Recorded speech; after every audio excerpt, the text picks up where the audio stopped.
बच्चों में जो डिले स्पीच है ये है क्या बेसिकली क्यों ये इसका रुझान बढ़ रहा है? मोबाइल फ़ोन का हद से ज़्यादा इस्तेमाल जो है वो डिले स्पीच की वजह बनती है। तो सबसे पहले इसके मेडिकल कॉजेज़ देखते हैं। मेडिकल में देखते हैं कि हेयरिंग इम्पेयरमेंट तो नहीं, कि डिले स्पीच जो है वो किसी वजह से भी हो सकती है। फॉर एग्जांपल चाइल्ड जो है उसमें शायनेस टीनेजर्स में हो रहा है तो उसके रूट कॉजेज़ में सोशल एंजाइटी होगी कि बच्चे को सोशल फोबिया है। बच्चों के पास मल्टीपल एक्टिविटीज़ है, उन्हें यही कहा जाता है कि बच्चों को आपने फ़ोन स्पीच थेरेपी की कोई भी मेडिसिन नहीं है, सिर्फ और सिर्फ इसमें थेरेपी ही करवाई जाती है। अस्सलाम वालेकुम नाज़रीन, मैं डॉक्टर अहमद, उम्मीद करते हैं आप सब खैरियत से होंगे। आज बात करने जा रहे हैं कि बच्चों में जो बोलने के मसाइल हैं वो पैदा होना शुरू हो जाते हैं, कब होते हैं, डिले स्पीच क्या होती है और जो अकलाहट होती है वो कब बच्चों में डेवलप होना शुरू हो जाती है और कुछ बच्चे जो है वो तोतलापन का शिकार हो जाते हैं। तो इस पूरे मौजू पे हम बात करने के लिए आज के पैनल में, आज के स्टूडियो में हमारे साथ मौजूद हैं मिस फ़तीहा अशरफ, जो कि consultant speech language and speech therapist हैं।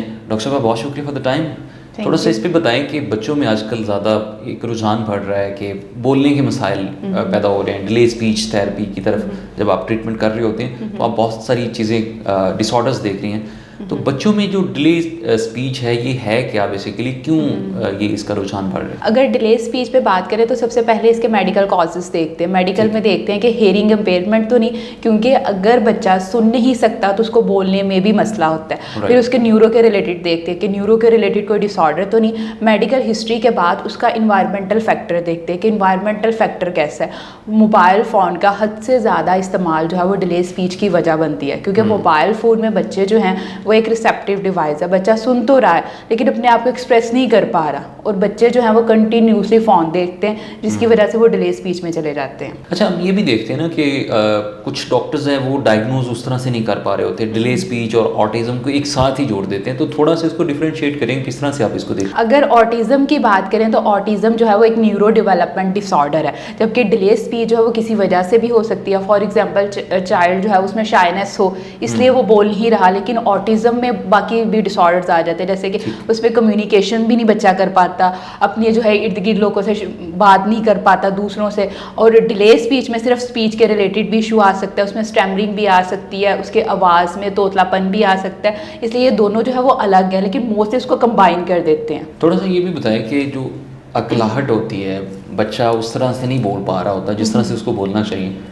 ये कब डेवलप होता है और इसका हल किस तरह से आप इसको ट्रीट करते हैं? अगर हकलाहट की बात करें तो हकलाहट जो है वो किसी एज में भी हो सकता है। अगर तो टीनेजर्स में हो रहा है तो उसके रूट कॉजेज़ में सोशल एंजाइटी होगी कि बच्चे को सोशल फोबिया है। 12 से 13 साल की उम्र में हो रहा है तो सोशल फोबिया, वो पब्लिक स्पीकिंग नहीं कर पाता, जिसकी वजह से बच्चा हकलाहट में चला जाता है। अगर बच्चा जो है वो अर्ली एज में है, जब से बोला है तब से हकला रहा है, तब उसके न्यूरो डेवलपमेंट कॉजेज़ भी हो सकते हैं कि उसके वोकल कोर्ड्स का कोई मसला ना हो। हकलाहट में जो है वो पेरेंट्स की ज़्यादा ट्रेनिंग की जाती है कि बच्चे की बात मुकम्मल होने दें फिर सुना जाए, और बच्चे को कहा जाता है कि आहिस्ता बोलें। ये एक डेवलपमेंटल डिसऑर्डर है लेकिन एक काबिल इलाज मर्ज है।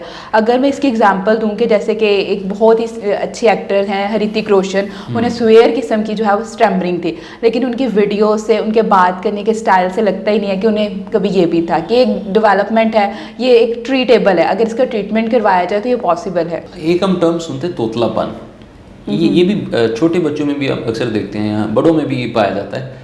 इसको किस तरह से आप ट्रीट करते हैं? तोतलापन बेसिकली साउंड के रिलेटेड डिसऑर्डर है। साउंड के रिलेटेड मतलब आर्टिकुलेशन एरर में आ जाता है। इसमें बच्चे के साउंड पर काम करते हैं। कुछ बच्चे के स्पेसिफिक साउंड में इशू होता है, जैसे कि काफ, पे, ते, और कुछ बच्चा जो है वो प्रॉपरली तोतला बोलता है। और जैसे कि लाहौरियों की माशाल्लाह ले, लाम, रे, इस पे जी अटकते हैं, तो कुछ लोग इसकी थेरेपी करवाने भी आते हैं। तो अगर स्पेसिफिक देखा जाता है कि बच्चे के जो है वो किस चीज़ में है, उसने कितने माइलस्टोन अचीव किए। जब भी स्पीच का असेसमेंट की जाती है तो सबसे पहले असेसमेंट में देखा जाता है उसका मेडिकल हिस्ट्री क्या है, मेडिकल तौर पर वो फिट है, उसके माइलस्टोन जो है वो उसने अचीव किए हैं।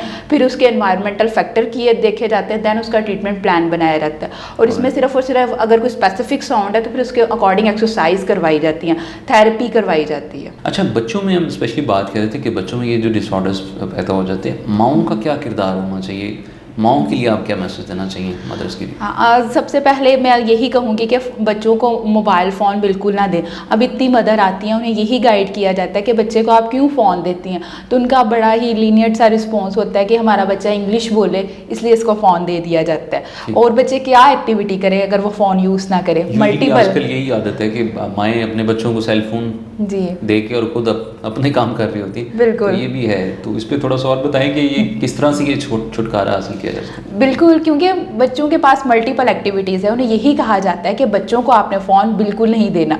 फिर थेरेपी के नाम से मदर भागती है, उन्हें वो यही कहती हैं कोई मेडिसन हो, कोई ऐसी मेडिसन हो कि बच्चा 2 दिन तक ठीक हो जाए, 3 दिन तक ठीक हो जाए। इस हवाले से भी पेरेंट्स की काउंसलिंग की जाती है कि स्पीच थेरेपी की कोई भी मेडिसन नहीं है, सिर्फ और सिर्फ इसमें थेरेपी ही करवाई जाती है, सिर्फ बच्चे की एक्सरसाइज ही करवाई जाती है कि बच्चा ठीक हो जाए। और इसमें मदर का रोल ज़्यादा इंपॉर्टेंट है, क्योंकि कहीं ना कहीं थेरेपिस्ट के पास तो बच्चे ने 1 घंटा या 2 घंटे रहना है, लेकिन घर बाकी दिन के 23-24 घंटे उसने मदर के साथ स्पेंड करने हैं।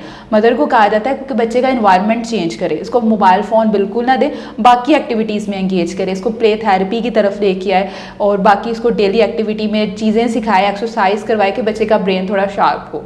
ठीक है, बहुत शुक्रिया जी। नाज़रीन, हमारे साथ मौजूद थी मिस फ़तीहा अशरफ, जो कि clinical consultant speech and language therapist हैं, काम कर रही हैं इस डिलेड माइलस्टोन पे, डिलेड स्पीच थेरेपी पे, और बता रही थी कि किस तरह से हकलाहट और तोतलापन और डिलेड माइलस्टोन्स को किस तरह से अचीव किया जा सकता है स्पीच में।